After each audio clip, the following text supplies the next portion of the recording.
I'm Amanda, and this is Not Your Granny's Quilt Show.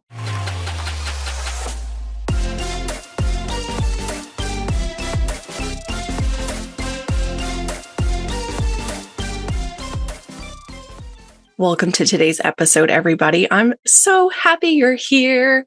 We're end of March. What the heck is even happening? Anyway, I have Jen Duffin, the gorgeous artist behind Nova Mercury Designs. Nova Mercury Designs. Did I say that right?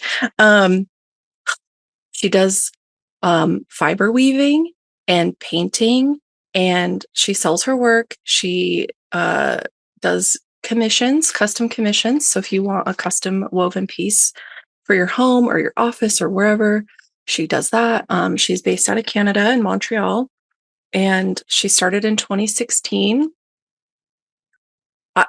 Like, her art is just like pops of bright color, gorgeous texture, elation, celebration, just joy all around. Speaking of that, she has a book as well called, let me make sure I get this right, The Joy of Weaving, Modern Frame Loom Projects for Beginners, which it looks to me like you can get it pretty much anywhere where you can get books. And it looks really fun. It's, weaving for beginners if you want to start. She also has an ebook course you can get on her website at novamercury.com if you want to learn how to do it yourself that way. Anyway, I'm just really excited for this conversation and to get to know Jen better and for her to be able to share about her art. And let's just dive in. Hi, Jen. How are you? Hi, I'm great. How you doing? I'm doing so well. Thank you so much for joining me. Thank you so much for having me. Yeah, I followed you for a while. I don't know how. I don't know. As a true elder millennial, I'm perpetually on the internet. So I just like randomly find people sometimes and I'm like, never have an origin story. I was like, I don't know. I just scrolled past you one day and liked your stuff. So I followed you. Like, that's pretty much it. But I'm so glad I found you because your art is so gorgeous. It's so bright and colorful and fun. And it just speaks to me. So I knew I needed to get you on the podcast. That's so sweet. Thank you so much. That's really nice. Yeah. Yeah. So you do fiber weaving. So you're not, no, normally we've got quilters on here, right? But you're a Yeah. fiber artist in a different tradition, and I love it so much. I have a love for yarn because I used to crochet. Well, I still crochet, but like I used to crochet a lot and tried to make art and stuff with it, and I still love it. But what you do is on a different level. So how normally we ask how people got into quilting and sewing, but how did you get into fiber weaving? Yeah, I would love to share that with you. My story is like, yeah, it's a little roundabout because I'm not like a fiber crafter traditionally, so I don't knit and I don't crochet, which people sometimes find shocking to hear, like assuming that I would, but I really don't. Um, yeah, and I wasn't when I started with fiber art, I wasn't even really making that much art at all, period. I like to tell the story that I was on maternity leave with my second kid. So this is about 10 years ago. Um, I'm Canadian, and in Canada, we're really lucky. We have these like year-long maternity leaves and time to spend with our babies. So I had a lot of time at home to myself. And I think something that can be relatable to a lot of like new moms or parents is that you can sort of feel really disconnected from yourself because you're Mm, doing so much caregiving and so much, it's just like an overwhelming experience in a lot of ways. And I think in an effort to reconnect with myself, I just decided to have like a daily art practice and just start like creating for myself in like a very no pressure way every day. So I would draw with my kids, and I wanted to make macrame plant hangers for my mm. house. So macrame was actually, I call it like the gateway to weaving for me because I got into macrame first. Um, and there was something about the repetitiveness of just like tying knots in cord, like this tactile motion. Um, it was so soothing, and I really speak about it as being like very meditative. Like I was Mm, just able to like sort of achieve this like flow state and just really lose myself in it. And I absolutely just fell in love with it. And I wanted to do it all of the time. So I just got like really focused on it and was making lots of macrame. And as I was learning more about macrame, I don't know, weaving just sort of came up. Like I think I was like following people on Instagram. This is like kind of early days Instagram. This would have been like 2015, 2016, and like mhm, starting to follow people. And I don't know, I saw folks doing frame loom weaving, and it just felt like a logical progression. Like, oh, I do macrame, I'm going to learn to weave. I was already, I think, incorporating some weaving techniques into my macrame at that point too. But yeah, I just ordered a loom and some fiber off a seller on Etsy, had it delivered to my house, and I signed up for a course on Creative Bugs, which is like an online learning platform, okay. with Annabelle Wrigley, who is a quilter, who is like Yeah, a really talented quilter. yeah, Uh, Little Pincushion Studio, I think, is her handle, but mhm. she has a weaving class on Creative Bug that I took, and That's so I don't. cool. Yeah. So it's a funny. She is also uses color in such a magical way in her work, which is really attractive to me because I have a similar aesthetic. Yeah. But there was something about there is something about weaving that is just so magical, and it just like it is like a heart-centered craft for me. There is just Mhm. something about it that I just connected with on such a deep level. And yeah, I really haven't stopped since I started. I started like 10 years ago, and I weave pretty much every day. So at Wow. least a little bit. Yeah. Yeah. Well, Yeah. that's incredible. I love that progression because I think like too with really any fiber, it's like you start somewhere, right? And then something catches your eye and you're like, well, if I can do this, I can do that, right? Like kind of like, yeah, there like we all have a gateway and whatever that is, it's like it gives you the audacity to try something next, like try the next bigger, harder thing or the next curiosity that comes your way. It's like, well, if I figured this out, like why not that, you know? That's like exactly my mentality and how I see things. And as a creative, like I don't like to be tied down to one thing. Like even in Mhm. exploring fiber art, I've tried a lot of different types of fiber art. And I'm always wanting to explore and innovate and evolve, like both in my technical skills, but also in my style and my creative voice. And I also love making art in like lots of other mediums. I paint and do other things too. And I think it all informs each other. Like the more you're doing, um, you're just building on a creative skill set. And yeah, anyways, I don't like to be Yeah. pigeonholed at all. I'm all over the place with my art making and my Yeah. creativity for sure. Yeah. Yeah. Well, I think that's important too, because I think if you stick to some people are like, they pick their lane and they stay on that trajectory because that's what feels good to them. And that's like super great, good, do what you want to do. I don't care. But I'm also in that boat. I'm like, I can't just be a quilter for my whole life. Like, I can't just crochet. I can't just, like, I need to do everything.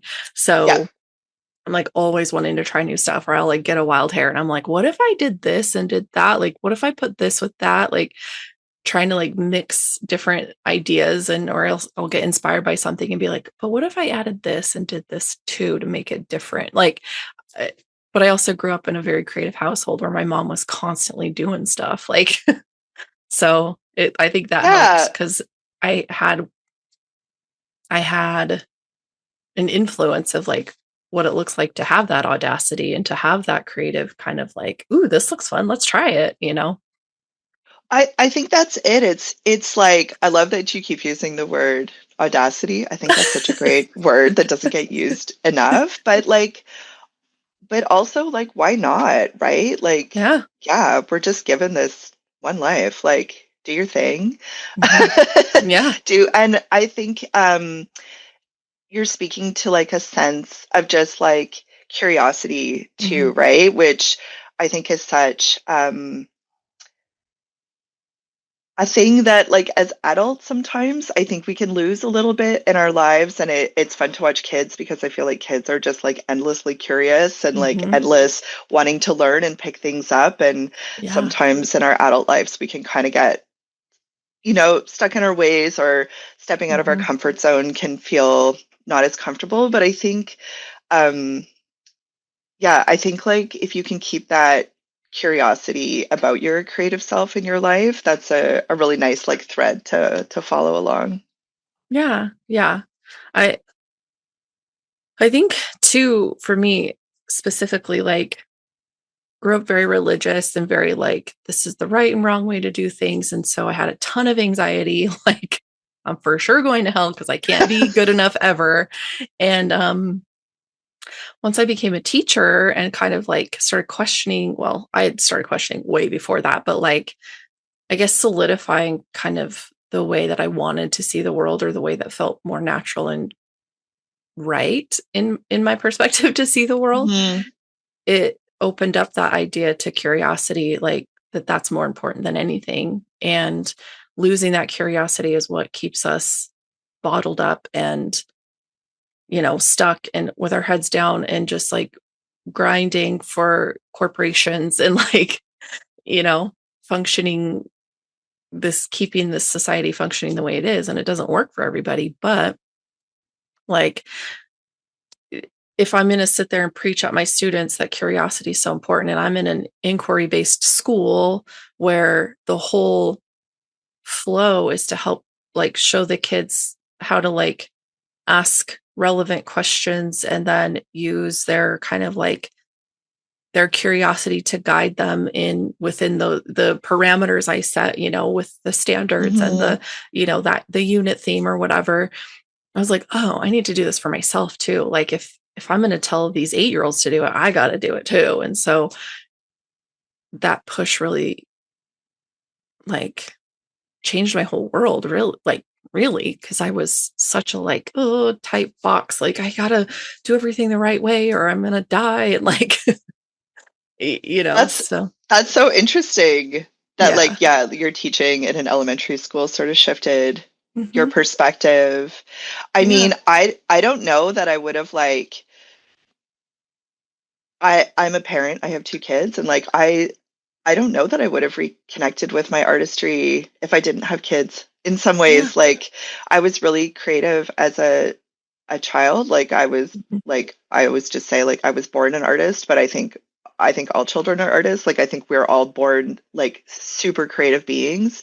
And it's Yeah. like you said, like it's so much of the conditioning that we experience throughout our lives that really dulls a lot of that. And some folks aren't able to ever find that in themselves again, like find that Yeah. spark, and like that's okay. But I teach weaving and fiber arts to adults mostly, but Yeah. I always have students in my classes who I think even by coming to the workshop, they're taking sort of a big risk, or this is a big step outside of a comfort zone for them. And I constantly see people who feel like um, they aren't creative, or that they're Mhm. not artistic. And Yeah. they're my favorite students because Yeah. usually they completely transform by the end of the workshop. And I also get loads of students who are like very creative people and have loads of artistry, but like they don't even really need me so much, right? Like they're just doing their own thing. It's Yeah. really the folks who are out of touch with their own creativity who are like my favorite people to connect with, because Hmm. if I can facilitate someone regaining that like curiosity or that spark around their creativity, like that is such a privilege and an honor. It's like one of my favorite things to do. But I really love that you were able to reconnect to that part of yourself through your teaching and your students. That's really beautiful.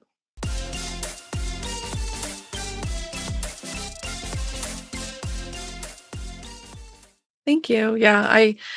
I think in a big way, like that's how I reparented a little bit, like reparented my inner child because she needed that, right? She needed that freedom to feel curious and to ask questions and to dive in and have fun and I think it's, carried over.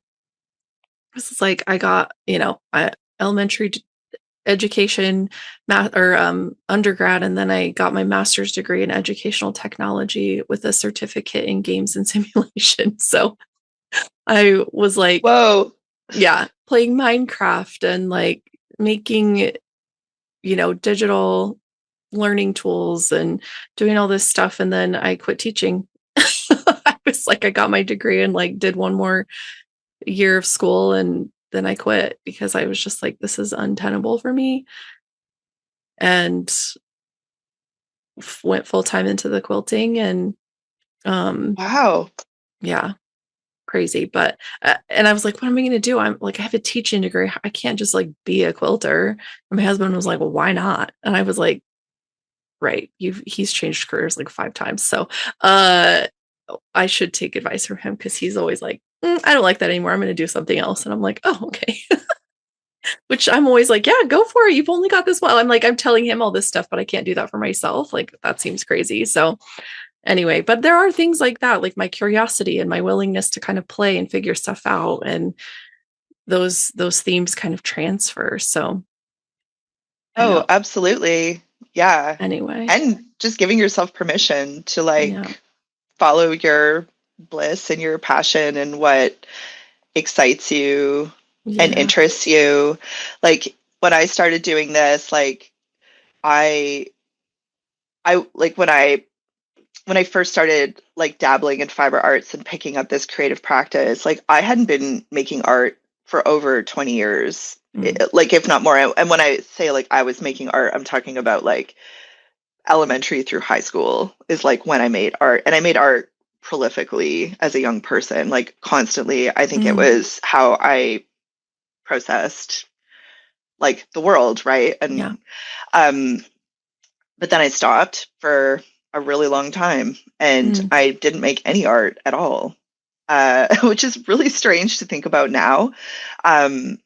And I think it's like a real sign for me to sort of look back and see how very disconnected from myself I was in so many ways for like yeah. a very long time. And for me, it was having kids that I always say that the birth of my kids were like these portals that brought me back to myself in different ways. It's like pretty Yeah. amazing. And I don't think you have to have kids to have this experience. It's just what happened for me. Yeah. But Yeah. but yeah, and like there's something about being a parent and being around kids that just it brings out that spirit of like play and joy and like what you're talking about, right? And then Mm, it's like I think as adults, like we really do not make enough time in our lives for play. I think it is such an essential part of being a human. It's not mhm. just for kids.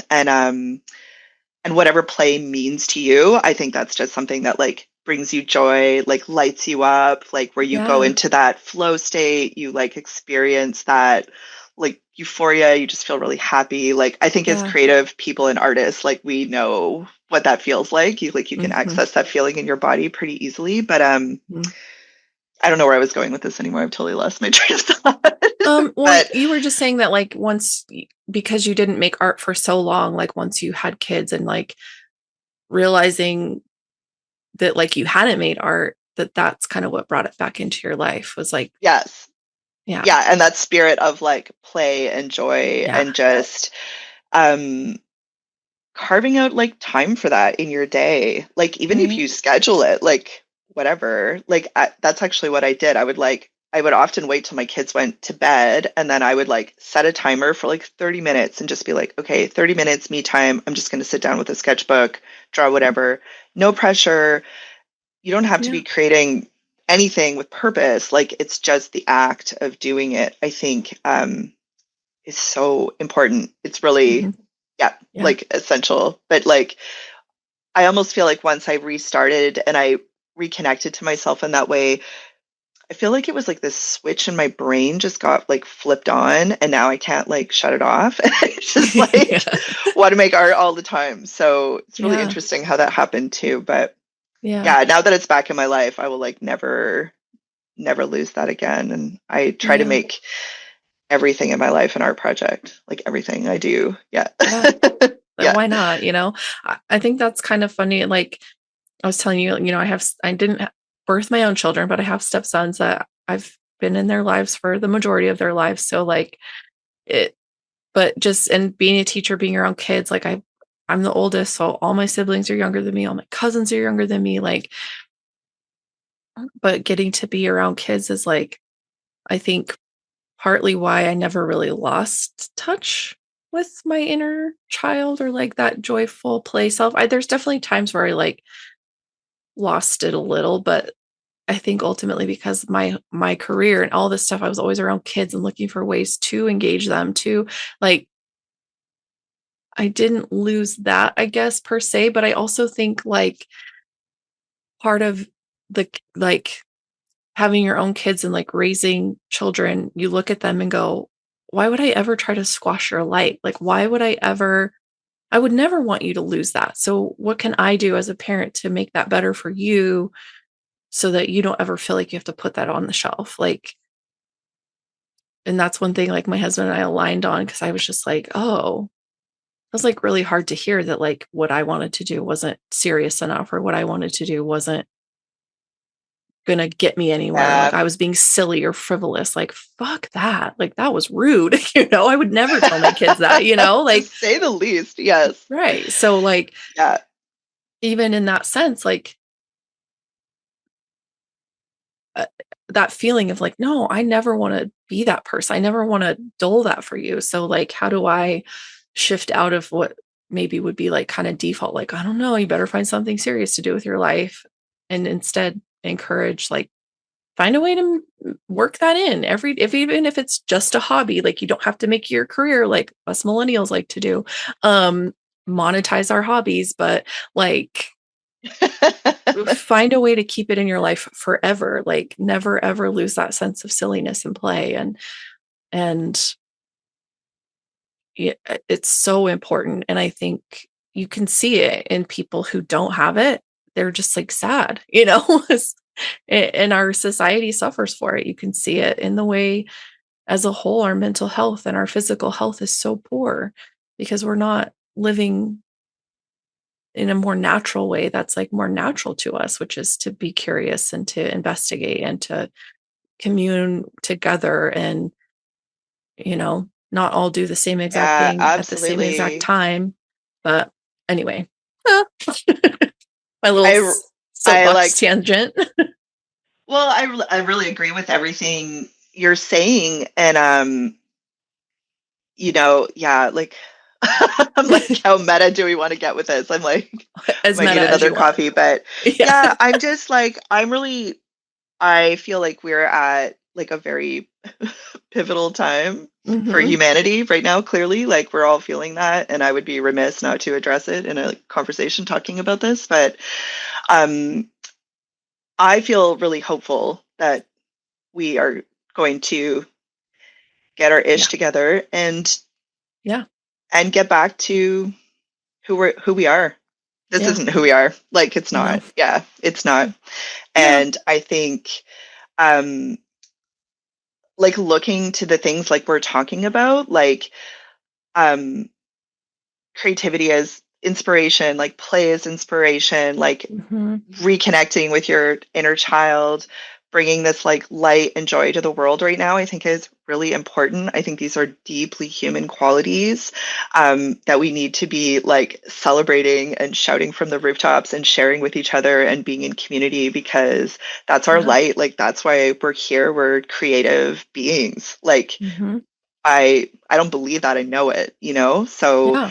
but I think there's yeah, a lot that's been done by design to like dampen us down, right? But Hmm. I feel so hopeful that we're on a shift and we're going to choose something different for ourselves. Yeah. Yeah. Yeah. I agree. And I think like knowing knowing the two young men that I've put out into the world, like that we've sent out, it's like, okay, and their friends and just kind of the way that like this younger kind of up and coming adults generation is engaging with the world. Like I really truly believe that there's some change coming that is going to shift us back to a place where we can feel safe to practice art, practice creativity, whatever that looks like, and get rid of this idea that like pigeonholing ourselves like you were talking about of like, well, I'm not creative. I'm just a mathematician. I'm good at math and science. Like, no, that's so fucking creative. Are you kidding me? Like, I'm married Yeah. to one, like my husband has a math degree and he's got a computer science degree, but he's like one of the most creative people I've ever met in my life because he's got a gazillion ideas and always wants to do them and has like all these different skills and tools to make these things come true. And it's like, you're creating all the time. Cause he'd be like, I'm not that creative. I'm like, horse shit. Have you seen all your YouTube videos that you've made? Have you seen all the stuff you've built around our house? Like, you're so creative. And so that shift of like, forcing people to be like, nope, you've got to think business and you've got to think long-term career. And it makes people think that they're not creative when it's like, no, you're literally, like you said, you're born with it in your body. Like you can't escape that there's creativity there because it's human, it's natural. That's where it, I mean, are you Yeah. going to literally look at all the like history and the art that came out of that and the creative ways that our ancestors for hundreds and hundreds and thousands of years have like created? You're going to just look at that and be like, that's trash. Like, what? No, we revere that stuff, right? We put it in museums so that we can look at it and learn from it. Yeah. So then to say it's not relevant today, I'm like, okay, but we wouldn't have like 99% of what we've got going on if we didn't look at that and go, ooh, how did they do that? How do we do it better so that we can replicate that and make it relevant now? It's like, it's always been there. And the silencing of it is what's killing us, I think. Yeah, Anyway. and it's even like, how are you defining creativity? Because, like I think people can equate like creativity with like artistry and artists, and then artistry with like talent, and like, Yeah. and then I think even how art, I mean, I'm not a fine artist and I don't come from this discipline, so it's hard for me to speak to it, but like I think even just how, some art is like really revealed and revered, sorry, and like held up as like high art versus other forms of art. Like there's a whole art craft debate, and like Mm-hmm. this is gendered, like all of these things, right? Like, um, if you take all that away and you just sort of look at the creative act itself as just the act of creating like something that wasn't there before, or Right. like you can be creative in so many ways. Like it's not just about making art. Mm-hmm. And often like I also want to say too, like sometimes what people think is talent is actually practice. And that is something I talk about a lot when I teach, Yeah. because people will often say like, well, you have talent and this is something that was like, you have a gift and it's somehow like inaccessible to me. And I won't deny that some people have gifts. They absolutely do. A lot of people Right. have gifts. That is true. But I think we also, Right. I think we all have gifts. And um, anyways, all of this to say that like, I think being creative can happen in just so many different ways, shapes, forms, Yeah. and just owning that as a human, you're creative. And whatever that looks like for you, just bring more of it into your life if you can. And Yeah. people create community, people create like events, people create like it's also like you create a home, like Right. even like making dinner for your family is a creative act, like Right. all of these things we're creating constantly. I just don't think we recognize it as such, or maybe these acts have become more task like and mundane, so we don't see the creative value in them. But like I said, I think you can make anything in your life into an art project, and I like Yeah. thinking about things that way because it also makes mundane things like more fun. Like Mm-hmm. I love setting the table for a family dinner. I make it so pretty, and like, and it's just me and my family. Like it's nothing, Yeah. but it's just But something it's I enjoy everything at the doing. same It's like time. Yeah. bringing beauty to things, bringing love, bringing your heart to things. Like Mm-hmm. that's artistry, that's creation. Yeah. Yeah. Yeah, for sure. That's fun that you say that because I one of our like kind of traditions that we started as like because me and my siblings, we're all adults, whatever, but we would do like a progressive dinner on Christmas Eve as a family because my brother spends time with his kids and in-laws and stuff like on Christmas Day. Okay, So yeah. our family would do the Christmas Eve thing. And so my job is to do like the appetizers at my house early. So I around noonish, we like spend the whole day, right? Like, so we start at my house, do appetizers, play games, whatever. And my goal is to always make like my bar into the most gorgeous charcuterie I could ever come up with. And so every Yeah. year I try to outdo myself. And like, that's the most, I'm like, I'm not getting anybody gifts. This is your gift. I'm spending all this money on this fancy food and like making it beautiful. And it feels so, because like normally I don't really like to cook that much. I'm like, I'll cook, I'll make the food I want to make, but I'm like begrudgingly Yeah. doing it, right? Because I'm like, I have to make all this mess, and then it's gonna be done in like 10 minutes, whatever. Anyway, um, but that is like such a like love gift to my family from me, because it's like everybody always enjoys it. They always like to see what I put on there. I'm like, hey, any requests? Like, what random things do you want to see? And like the kids are always like, I want watermelon, or I want these kinds of grapes, or whatever. They like have some special snack they want on there.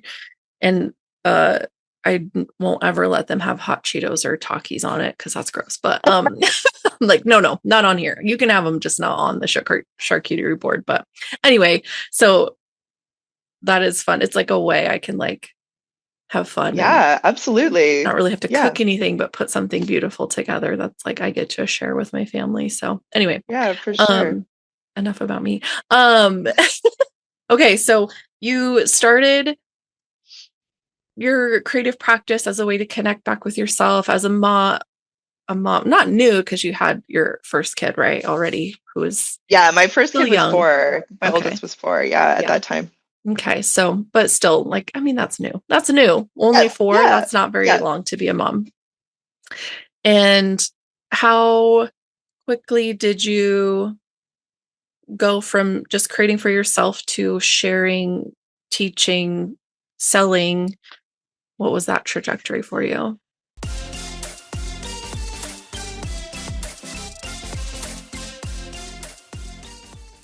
Honestly, it was so fast.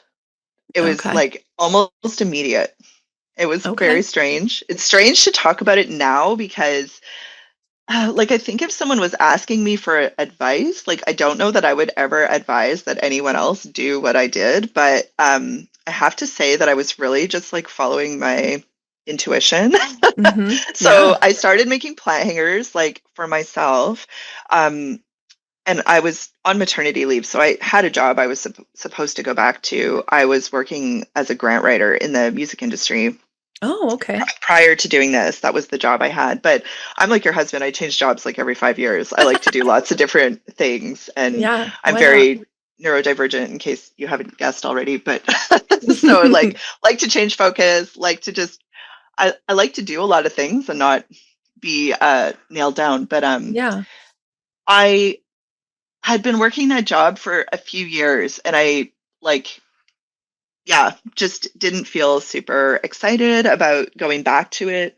And I started making these plant hangers, and I was just like, maybe I could sell these. It's strange to talk about too, because at the time, like macrame plant hangers were not everywhere, but Mhm. they are now, and then they then became very trendy, just thereafter. I think um, I was sort of like right place, right time too Yeah. for this stuff. But yeah, I just started selling to like my friends like around me, and I was like, "Do you Hmm. want this?" Because I wanted to just make them. I was having so much fun making them, so I Yeah. was making them for friends. I had friends put in orders with me. Um, and just down the street from me in my neighborhood, there was a little local shop that sold all locally made things. It's Oh. unfortunately closed now. It was Oh. called Fripp Fabrique. Shout out to Michelle because she gave me my first allowed me to sell my products in her shop, and she also did sewing workshops at Oh. her store. So I also hosted my first workshop there. So I taught Okay. 2 macrame plant hanger classes, I think, in her store. So that's sort of how I got started. And I opened an Etsy store, which for a lot of small handmade businesses, especially 10 years ago, that was definitely Oh yeah. where everybody was hanging out. Yeah. So I just opened an Etsy shop, started an Instagram account, and that's what I did. Yeah. And like I said, I think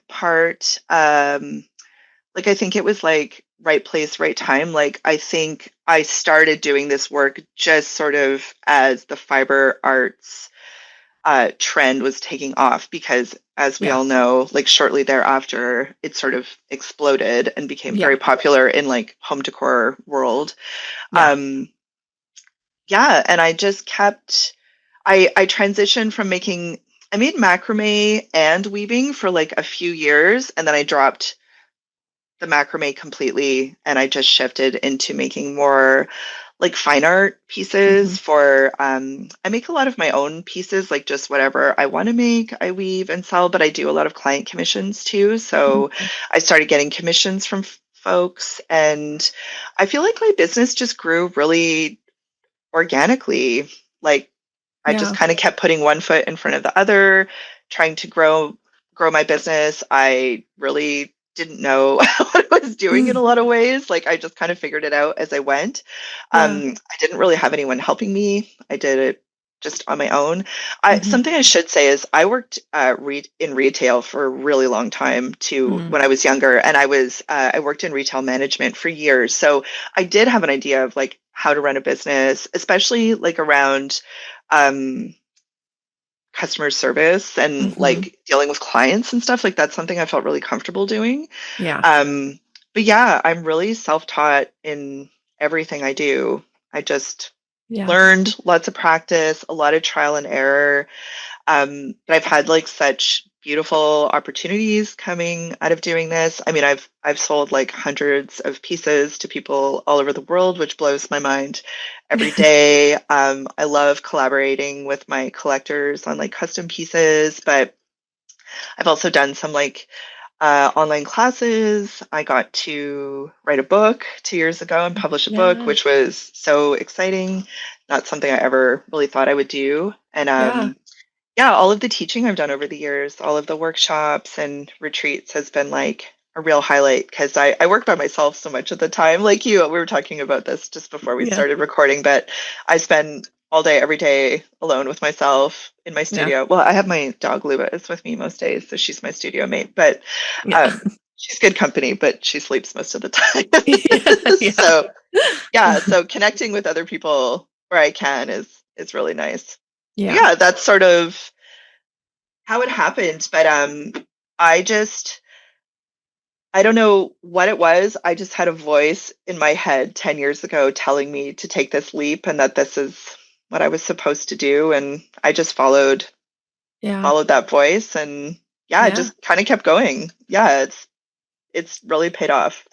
Yeah. I feel No, so lucky. yeah, that's incredible because I think like again, kind of back to that idea that like we're like it's beat out of us. Like we all have a knowing voice, right? We all have like an internal core self that knows what's good for us, right? And so when we ignore that for the benefit of what society is telling us we need to do, again, like we lose connection with those parts of ourselves or we, you know, end up Yeah, doing that's very stuff. real. Yeah, end up doing stuff for a lot of our life that we don't, that doesn't make us happy. And it's like, well, you have to be successful, then you can be happy. But it's like, well, just because I'm successful at my job doesn't mean I'm happy. And it doesn't equate being able to do what I want to do that would fulfill me.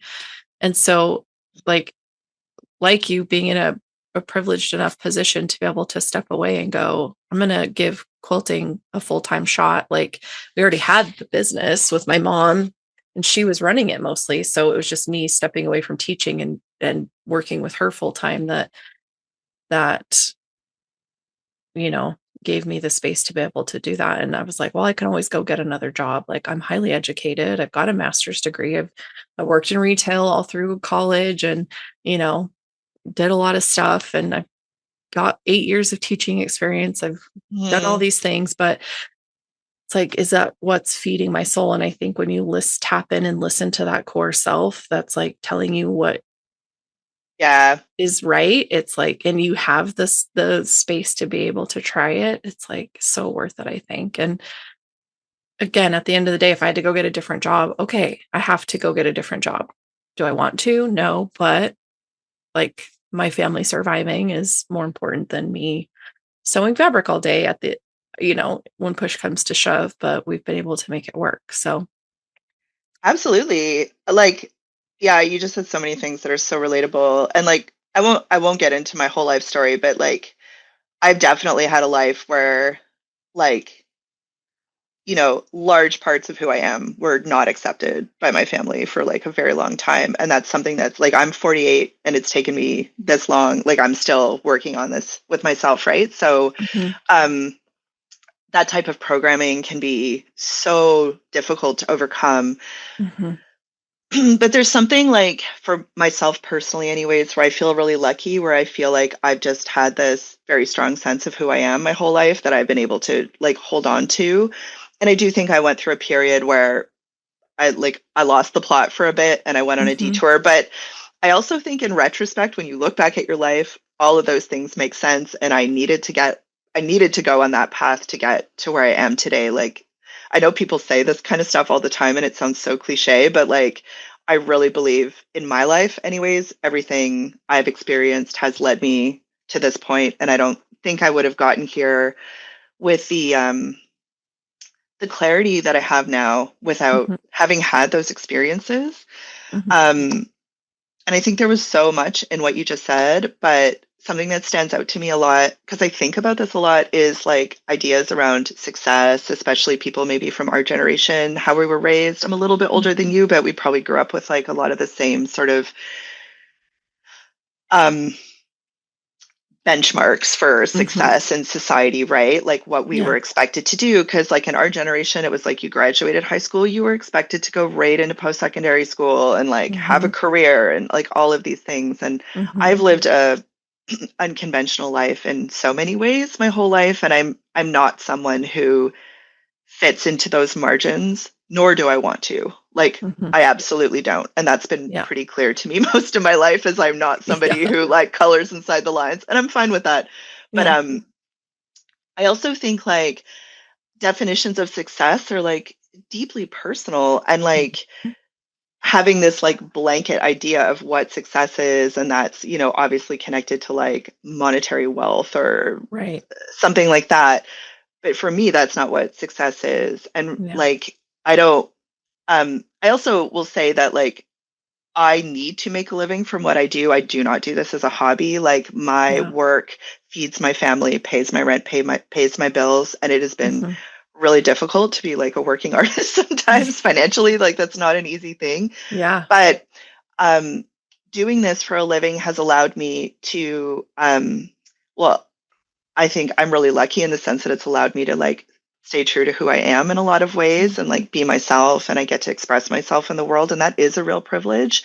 Yeah. Um, but it's also allowed me to have all this flexibility to be around while my kids were growing up and be very available to my children. My partner travels a lot for work, so I'm Mm. often alone with my kids, and I don't Mhm. have a lot of support where I live. Like, I don't have a lot of family support. We live in a city without any family and stuff like that. So, like, to me, that was success. Like, oh, I get to, and again, that's also a privilege that not everybody has for a lot of reasons, and I really understand that. But Yeah.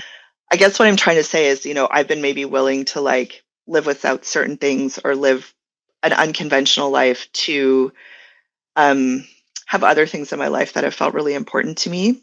Yeah. Yeah, and I'm also disabled and I live with chronic Mm. illness, so like Mhm. keeping up with the world and capitalist demands like is not possible for me and my body. Like, I cannot do it. I get really Yeah. sick every time I try. So Yeah. um, doing work like this has also been sort of necessary for me. But I just feel so lucky that I've been able to set up my life in a way that works for me. And it's like, I'm just so grateful that I get to do this every day and wake up and this is my life. It feels so magical and wonderful, even though it's so precarious and really scary sometimes too. Yeah. But I wouldn't trade it for like, I guess the stability for of like a corporate 9 to 5, but that's just Right. not for me. And like, Yeah. that's okay. And it's okay that it works for other people too. Like, we're all Right. different, right? So yeah. Yeah. Yeah, absolutely. It's like you have to do what's going to work for you, and same, like I was sick all the time when I was teaching. It's not, and it wasn't just the kid germs, it's my my autoimmune disease. Like, Yes, oh, I understand. Yeah. crazy. Yeah. Okay, cool. And when I stopped teaching, like so many of my symptoms went away. It's wild, but not went away, but they're like They're more very manageable small, and manageable. Yes, exactly. yes. So that was wild, but yeah, I think it's just incredible that like we've allowed like as a society we've allowed ourselves to be put in the position where it's like I'm doing something, I'm creating something that's valuable to other people, but I'm so scared I'm not going to be able to pay my bills. Like I'm so scared I'm not going to be able to put food on the table if I don't, sell this many units or don't get this commission paid for or whatever. Like Hmm. it just feels so silly at the end of the day. Like, why are we doing this to ourselves? Like, honestly, because we keep perpetuating. Listen, it has never made sense to me my whole No, life. My same, entire life, nothing has ever made sense to me. So same. I'm I'm with like, you. what, I'm what, like, what is this? What is this? guys, why do we have jobs? We could just live on the earth and like make art and music and have and cook food and have a beautiful life. Like we could Right? absolutely do that. There's no reason why we can't. Yeah. But Yeah. again, I I'm just gonna keep putting it out into the universe that I really hope we're gonna choose that for ourselves in the future because we can. We Yeah. can. Yeah. Yeah. Yeah. Absolutely. Yeah. Yeah. I I'm know. with you though. I keep putting it out Arts there and too. crafts all day. All day. It's like some of you Yeah. bitches aren't doing enough arts and crafts, and I can tell. For real. For real. Pick For up real. some string, make a bracelet. I don't know, sew Yep. something. Just like sit down for 10 minutes. It'll change your life. Like, honestly. It really will. It really will. Yes, listen to us. We're gonna we're gonna campaign. This is like arts and crafts for everybody. We're the whimsy party. So Absolutely. get on board. Yep. We got Yep. glitter, we got beads, we got yarn. Yep. Let's go. I'm too like OCD for glitter, but everything Oh, else, yes. yeah. Loose glitter? No, thank you. If it's like No, thank you. I can't contained in do it. like a gel or a glue, I'm fine with that. But Yes, yes. loose, I'm like, Yep. stop it. Nightmare with students. Yeah. Anyway, I made that mistake a couple of times, and I was like, well, never again. You guys don't get this back. They're like, why? I'm like, look at our carpet, you guys. Look at it. They're like, it's shiny. I'm like, mm-hmm. And guess who Oh has to no, pay why the is there cost? carpet in an art room though? That is a bad idea Well, too. just our class. Like that's the thing is my school had an art room, and they went to their art special once a week, and it had hard floors, but I always decided to do some kind of craft or something like Okay, every okay. Your poor holiday, carpet. winter. Yeah, it was Yeah. fine. I was like, I don't care. My kids are busy. They're creating, they're curious, they're having fun. Where there's just going to be glitter in the carpet. It's fine. It's And fine. It's totally fine. it eventually mostly came out, but Yeah. it's a little like shiny, fun surprise for whoever's in there Yeah. next. Anyway, but yeah, it's okay. Sorry. The thought just popped in my head. So I'm a huge Dave Matthews Band fan Oh and my have been since I gosh. was a kid. Love Dave Matthews. And I they're randomly just saw that he performed on like Colbert's show last Colbert. night. He Did you see did. that? I Okay, good. did. I'm glad you saw it. Oh, it made me cry. It's so good. And I finally got to see Excuse him me. live. He came to Boise like in 2020. I think it was like November of 2022, question mark. But I was Okay. like, we're going. I got really good seats. I was so excited because I hadn't ever seen him live. And I was like, he always goes to the Gorge in Yes. Washington, Oregon, Washington every year. And I never go because you have to, it's a whole camping situation. I'm like, I can't. I'm so sorry. But um, anyway, he has a song and the lyric that has like literally bored itself into my soul and I like pops in my head all the time since I was like probably 15 says, I can't believe that we would lie in our graves wondering what might have been. And Hmm. that just like, okay, I never want to be like on my deathbed or like at the end of my life going, why didn't I just fill in the blank? Like whatever it is. Why didn't I just like I got here no matter what.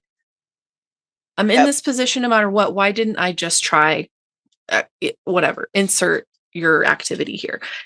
and that's what like kind of keeps me going, saying yes to things instead of no, or saying like, yeah, you know what? Is that audacity again, right? Like if some mediocre Chad can go do this and make millions, why can't I? Like if some other mediocre person can go do these things and get these promotions or get these brand deals Hmm. or make a podcast or what, why can't I? Why can't I? I don't ever want to get to the end of my life and be like, oh gosh, I really wish I would have created more art. Well, I'm gonna do it. I'm just gonna make it Yeah, happen no because I never want regrets. to be that person.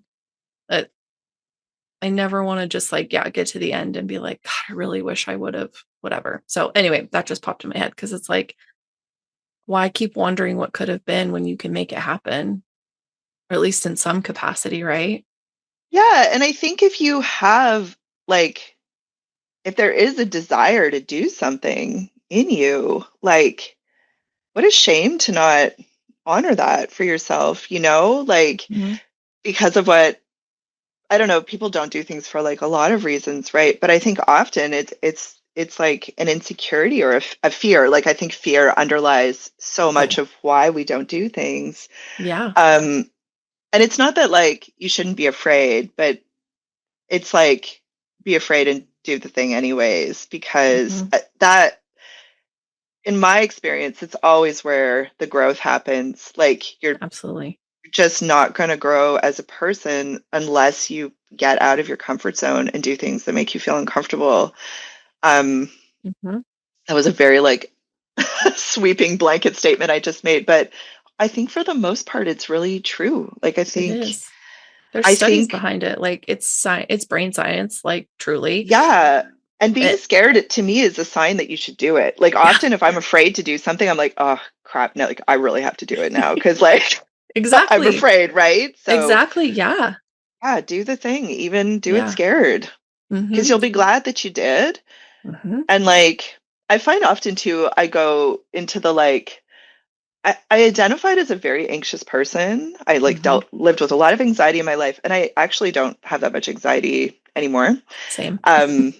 yeah, but a lot of it is just like what is really the worst thing that's going to happen? Because when you really Right. think about it, it's not that bad. Like, No, most I of the know. time, you're like, I might be slightly embarrassed for like a day. Okay, like Yeah. or I don't know, I'm not really afraid of looking silly in front of other people anymore. Maybe that comes with age too, I think a little bit, but Yeah. I'm like fully menopausal now and there's definitely like a layer of like fucks given that falls away at this age for sure, which is great and fun and like I Yeah. can't wait for everyone to embrace this Yeah. era of life, but Yeah. yeah, just do the thing. If you have the desire to do it, like what a shame to deny yourself that. Right.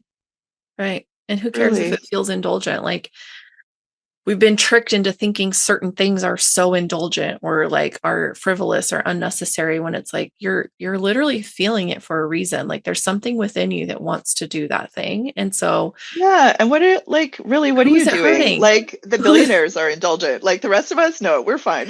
Please our do freaking Secretary do of what you want to War do. is spending $93 billion a month on steaks and lobster tails. So if he can do that, why can't you make a silly little piece of fucking art? Like, come Do your on. thing. Make your Really? art. Put it on the internet. Do it. Yes, Yeah. you'll be so glad that you did. It's like Yeah. the best. Truly. Truly. Oh my Yeah. God.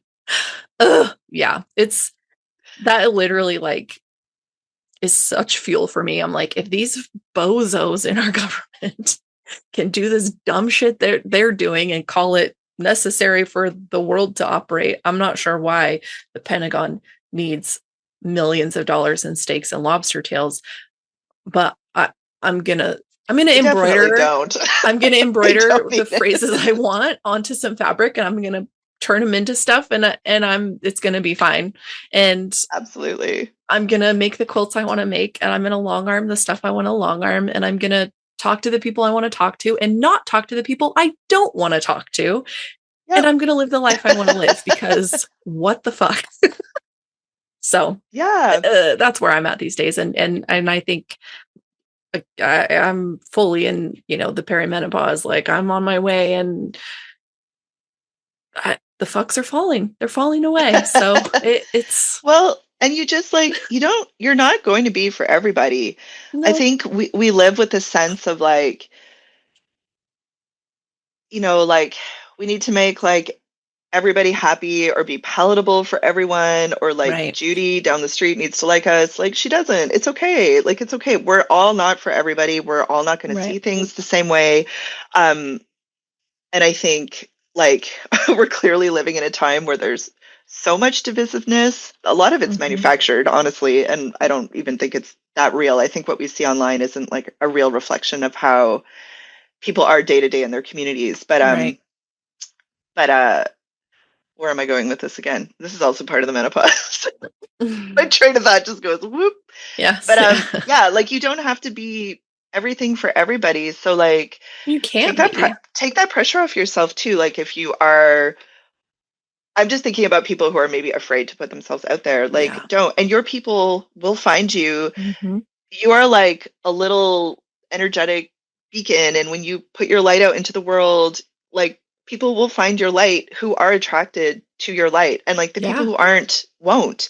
Like that's it. Like my art Hmm. doesn't resonate with everybody. Not everybody likes what I do. That's fine. Like Sure. Yeah. don't like it, it's okay. Like you have every right to your opinion, but there are people who like what I do and who want to buy my art or who want to look at it and enjoy it, and Hmm. those are my people, and that's Yeah. that's it. Yeah. Yeah. Yeah. And But I'm saying this after like putting myself on the internet for 10 years, because when I started right. doing it, it was so scary. It was so scary. Right. But Yeah. a lot of it was just conditioning myself to get used to it. It was like exposure therapy, and now it's fine. Yeah. Right. Where it's kind of like, well, this is how I'm going to have to market myself. So I can either choose to thrive or I can slink in the shadows and be scared of it. But it's like, Yeah. you got to choose. And yeah, I think that is just so true. Being your authentic self, leaning into who you are as a person and what makes you tick is Yes. going to shine for other people. And they're going to see themselves in that and go, oh shit, somebody else feels that way too. Okay. Like I'm not alone. I don't feel like such a loner, like, or, like such a weirdo. I'm a clown through and through, right? Like I had to, I had to like clown for affection and attention. So like, this is what I like.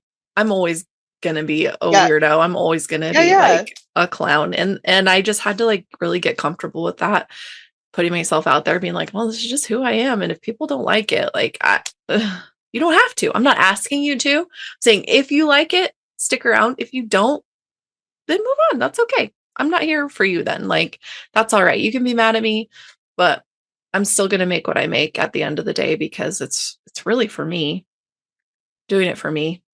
And I think we need more of us, like more people showing up, like with in their authentic self, Yeah. shining their light, being like, "Hi, I'm this little weirdo over here." Like I just feel Yeah. like we need more of that. Like even just, I know social media isn't everything, but like as an artist, like I'm sure you're aware, like it's a really big part of how we Yeah. market ourselves and how we share our work, right? So like even seeing over the past 10 years how much that landscape has changed, and how just like slick it is now, and it's Mhm. like you don't everything feels like an ad, or like it's, do you know what I Right. mean? And we're all sort of pandering to the algorithm and stuff, but Mhm. I almost feel like I'm seeing less of it these days. And like my attitude is that I'm sort of taking a step back from that too, and maybe just like posting what I want. I've been posting lots of photos again, and like Yeah. um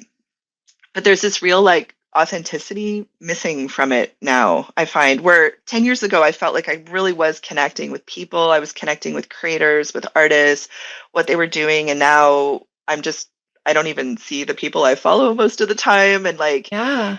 so I feel like this is something that people are going to be, I feel like it's something people already want to be seeing, but is more of this like authenticity, real people, like be in your weirdness, be who you really Mhm. are. um yeah, because we don't, Yeah. I think everyone's kind of over this fabrication. Maybe I'm wrong, but I'm feeling it in a big Yeah. way. But Yeah. Yeah. seeing a I lot am of people too. getting sort of disinterested and Mhm. disgruntled with how things are Right. going. And I feel like everything is pointing towards a shift and doing things differently. So yeah. Right.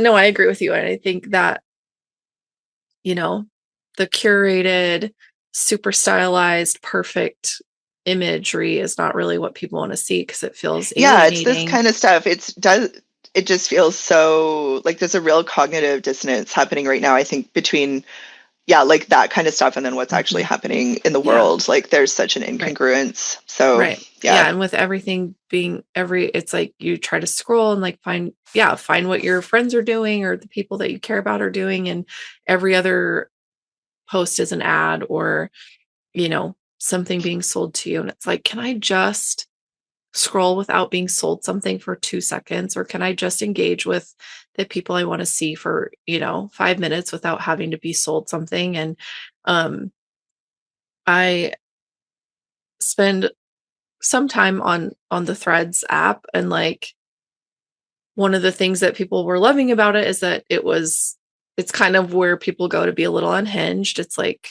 you know, Yeah, I've noticed. I go and there sometimes too, but and there's no ads, which everybody's like, thank you, thank you, thank you. And then, they started posting like ads coming to Threads, and everybody was like, are you freaking kidding me? Like, do not do this to us. Like, this is the one place we had to be ad free for 5 seconds where we could, let our freak flags fly. And like, I yeah, haven't seen it yet, but I'm wondering if they're still going to push it out anyway, because they don't really listen to their consumers. They just do whatever. they do not have our best interests in mind at No. all. So it we'll see No, what happens. But it was they do just not. crazy. Yeah, I think people gravitated there because they're like, oh, finally a space where I can just like let my thoughts out and, you know, not be sold something every 4 minutes. And yeah, anyway, so I feel that. And yeah, it's just interesting to, I think, to when you're putting yourself out there all the time and just kind of dealing with whatever like happens. And when people have complaints, like, yeah, sometimes it hurts my feelings, but for the most part, like, you have to just be like, okay, this isn't really about me because they don't know me. I like triggered something for them, and that's not my responsibility necessarily. Like, if it is actually causing harm, then by all means, that is my responsibility. But if it's just me talking about my life or posting a quilt I made or, whatever, like my conversation with someone, it's like that, it's not for you. It's okay. But you have to like be so comfortable with yourself. And I think that that is definitely something that Mhm. comes with age, but also like looking at yourself on the internet all the time. Like it came from me editing my own episodes for 3.5 years, like listening to my voice and looking at my face over and over again. I had to just one day be like, okay, I don't care anymore. I don't care anymore. That's just how I sound. That's just how I look. And there's not a goddamn thing that can be done about it. Like, and that's okay. Like, I just have to But you say that like it's this harsh thing, but it's beautiful. I think that's like I think like that acceptance is really yeah. beautiful that you can do that. Yeah, And that's a really difficult thing to do. it Like I know there are is. people who do therapy by talking to themselves in the mirror, right? To Yeah. try Yeah. to work on that like visibility thing that's so hard for so many of us. So Yeah. I feel like I've had a similar experience. Like I'm still so uncomfortable talking on camera in a lot of ways, but just having done it for so long, like Hmm. you do get used to it, but like yeah, I want to see it as like a really Yeah. positive thing. No, Yeah. it is positive, and I think it does. It makes me more comfortable with how I move through the world. I don't think about constantly because it's like again with the kind of anxiety thought spirals of okay, is everything perfect? Is my outfit exactly perfect? How does this look? It's like every angle of me has to be exactly Yeah. perfect, and it's like at the end of the day, like I just can't care. I cannot care anymore because it's one, taking up way too much energy that I could be focused on things that are actually productive. Two, like I want to radically accept myself so that I can move through the world more freely, so that I can offer that space to others as well. Like, this is where we radically accept ourselves, we love ourselves, and we do the stuff we want to do because at the end of the day, that's the ultimate goal, right? To just like be so in love with yourself, and not in like a vanity, like I'm the most perfect, beautiful, whatever, whatever. Like, no, it's just like I'm so in love with my existence that like you can't touch me. Yeah. That's really for me what it is. Like, you can't touch me, you can't hurt me because I love myself enough that no one else's thoughts or feelings or emotions about me are going to change that.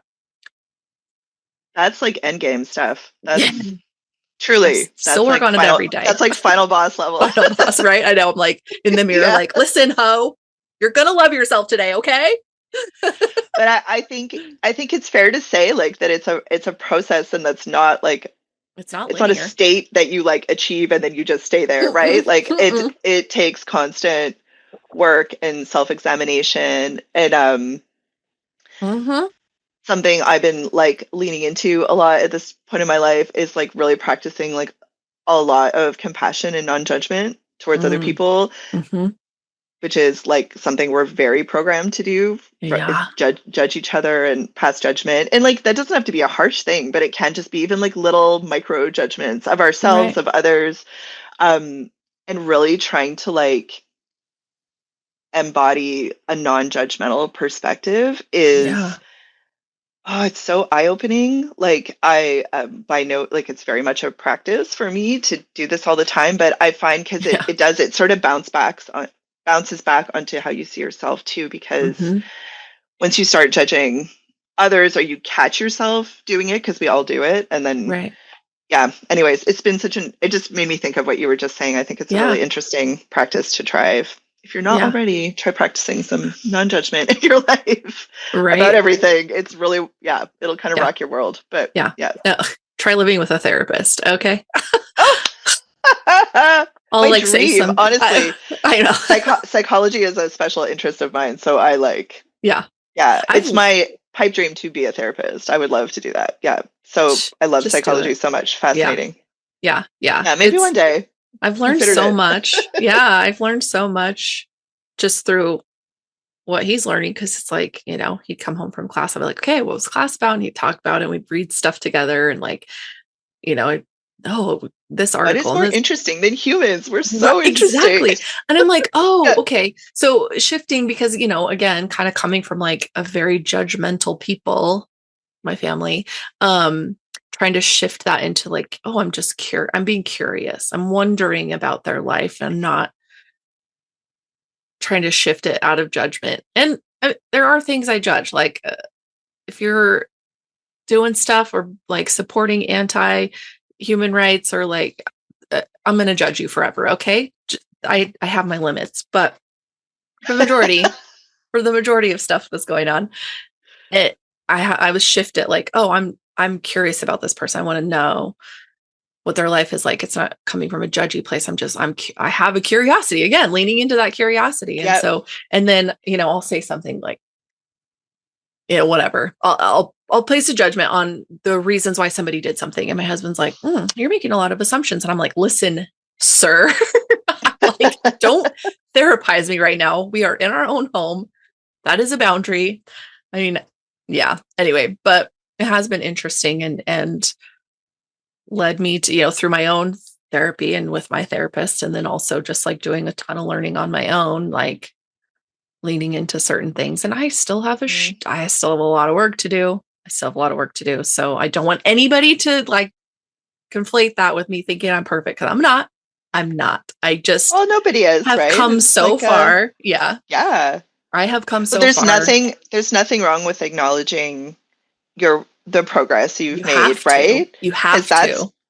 real. I Yeah. acknowledge mine all the time, and you can do that while still acknowledging that Yeah. we're all like a work in progress, and this is like Yeah. a Yeah. lifelong commitment, right? Yeah. Yeah. Exactly. Exactly. Okay. Well, I want to talk about your book. Sorry. I'm like switching gears here because I'm like, okay, I keep taking us on crazy Yeah, tangents, but, so you mentioned it already. You wrote a book, called did. The Joy of Weaving, modern frame loom projects for beginners. Yeah. So did someone approach you? Did you just want to like, because you were teaching already? Like, how did that come about? No, I got an email in my inbox from Page Street, who is my publishing house. Shout out Okay. Page Street. They're so lovely to work with. No, and they just emailed me out of the blue and were like, we love what you do. We would love to talk to you. Have you ever thought about writing a book?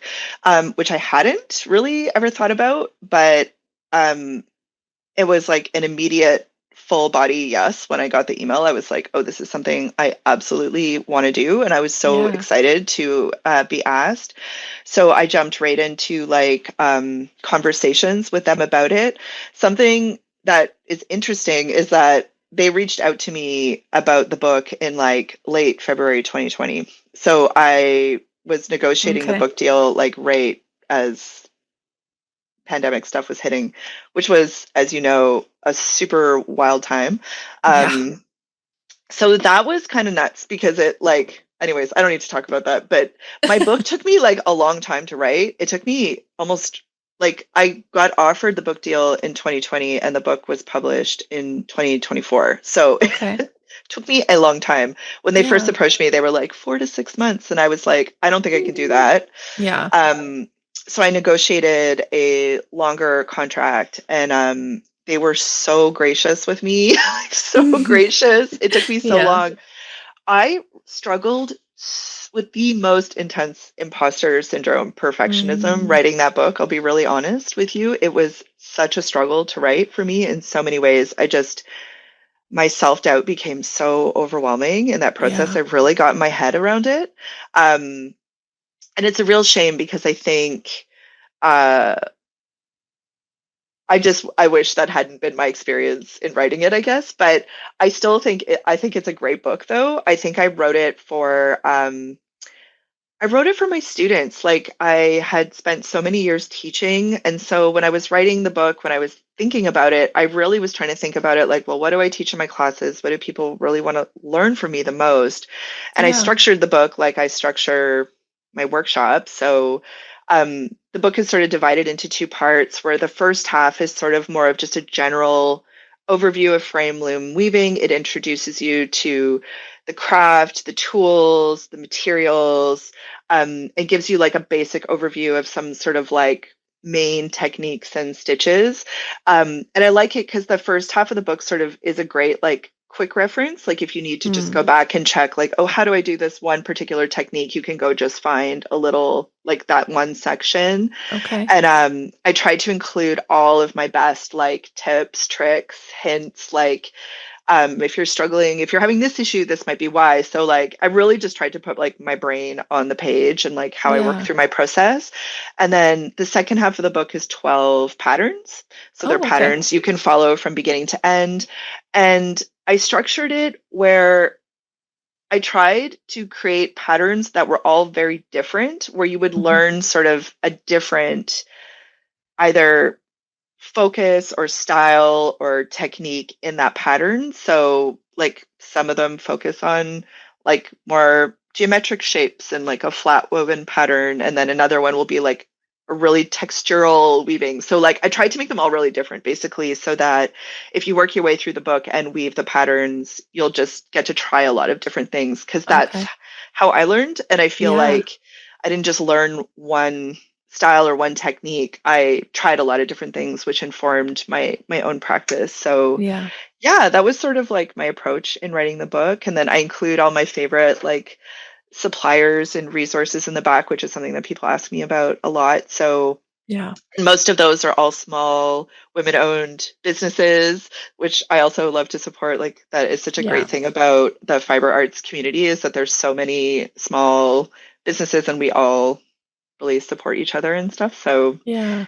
yeah, but anyways, sorry, I went on my like imposter syndrome tangent because writing the book was such a struggle. I really struggled with it. And Yeah. yeah, but it's out in the world. You can get it anywhere books are sold. It's a great Yay. reference. It's super cute. It's colorful, has fun projects. It covers like frame loom weaving and there's also circular weaving patterns in there too. So if you ever wanted to Okay. try weaving in a round shape, I cover that as well. Mhm. Oh, fun. Fun. Yeah. Yeah. I wonder, like, do you think that the imposter syndrome was coming from, because like like you were teaching classes, right? You were teaching people how to do this. So do you think it was more of like you're putting your ideas in this print format that like can't edit yourself in the moment and like change anything. So if it's like, I don't know, I guess I experience imposter syndrome like daily. So I'm I literally was gonna just say, I think it's part of doing this work. I think it just comes with putting yourself out publicly. Like I think this happened, like every artist I've spoken to deals with this. So yeah, like I don't think I'm special at all. yeah, yeah. We all get to wrangle with this. The book, I think, I have a tendency to really put a lot of pressure on myself Mm, to I have like some perfectionist tendencies. I put a lot of pressure on myself to do like I don't know what it is, but like and I've actually heard a lot of neurodivergent people talk about this, so I wonder if it is like an ND thing hmm. sometimes, but where we're just like, whatever I put out in the world has to be like the greatest version of this thing ever done, which Yeah, is ridiculous. I do not in any way, shape, or form consider myself to be like the best, most talented fiber artist, weaver, whatever. Like I absolutely don't. I'm like, yeah. yep, I'm just little old me doing my thing. But Hmm. there was something about the book that felt very big to me. And it Hmm. was really just like a monster of my own creation in my head where I just like made it this big, huge thing. Yeah. Um, and it really paralyzed me for a long time. And I had a hard time moving the project forward. And I think what helped me was to, yeah, like sort of try to break that down in my mind and be like, okay, this is like your book. This is your voice. What do people want to hear from you? This doesn't need to be like the the all things weaving for everybody. That's ridiculous, right? Like this is just your point of view at this moment of time on this Yeah. particular art form and craft, and like that Right. helped me like tone it down. And then even just breaking the because I mean a book is broken down anyways by project, right? So I really Hmm. did just try to approach it that way, and I was like, okay, one project at a time, focus on just what's in front of you. Yeah. My brain has a tendency to go big picture very quickly, and I can get really overwhelmed with like everything that goes into that. So Yeah. sometimes just scaling it down and literally breaking it down into like actionable, like smallest steps, like to Hmm. take me out of that The big giant, brain, like, the big yeah, brain yeah, can help because yeah, yeah. I just overwhelm myself. But I I've do too. always been like this. Like it's just Me too.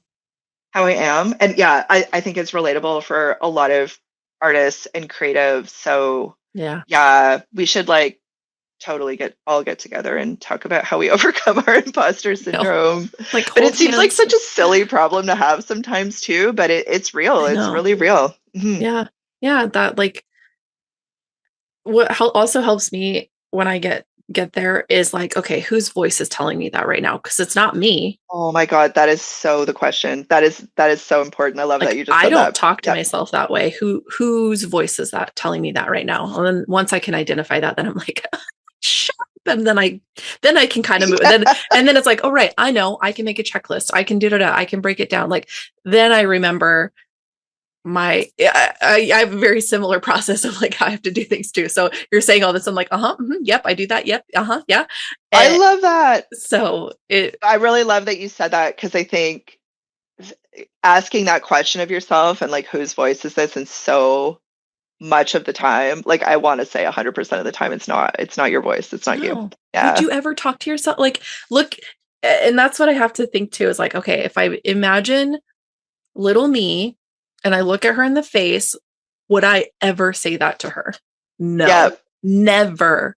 So Yeah. who is saying that to me? It's not me. I would never talk to myself that way. So who's talking to me that way?